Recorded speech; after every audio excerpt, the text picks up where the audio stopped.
Cocorico. Vous avez remarqué qu'Alain Vernon m'avait fait une petite schtroumpferie en commençant par le volleyball alors que j'annonçais la boxe. Pourquoi je parle de schtroumpferie? Parce que les schtroumpfs sont les invités d'Antenne de Midi avec un schtroumpf qui représente ceux de ses amis qui seront sur la scène du Zénith à partir de ce soir et pour un moment nous le souhaitons.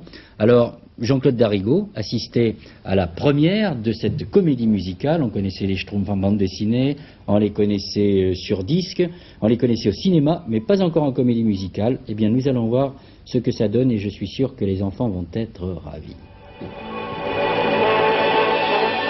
Que les petits-enfants ne soient pas trop déçus, les Schtroumpfs qui vont les faire rêver et piétiner d'émotion dans quelques instants, ça doit d'abord passer par ce stade-là. Maquillage et rembourrage pour ces comédiens aux qualités multiples et à la taille limitée, pas plus de 1,60 m. Et parce qu'une comédie musicale pour enfants c'est une entreprise sérieuse, les Schtroumpfs du Zénith s'exprimeront avec le dernier cri de la technique, le micro HF personnel.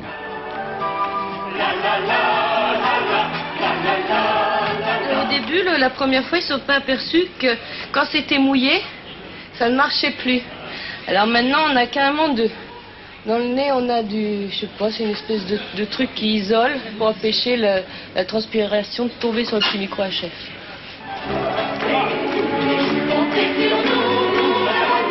Le passage de l'album à la comédie musicale est toujours un risque, mais pour les Schtroumpfs, semble-t-il, le public a déjà dit oui.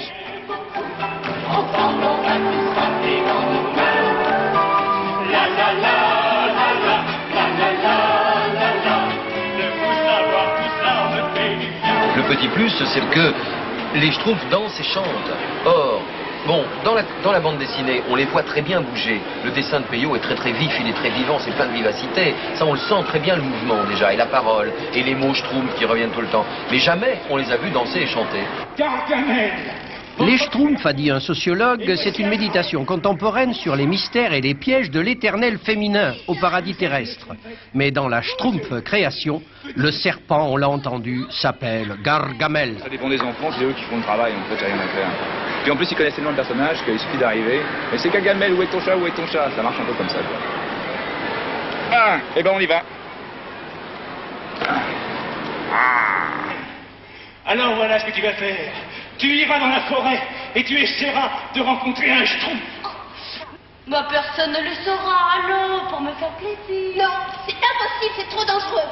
Oh, vous n'êtes pas gentil, bon, bah, je demanderai à quelqu'un de plus gentil et plus courageux, voilà. Voyez par Gargamel.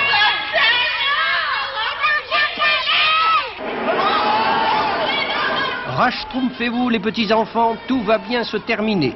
Et si l'important, comme a dit le baron de Coubertin, c'est de participer, alors les Schtroumpfs, c'est schtroumpfement gagné. Alors,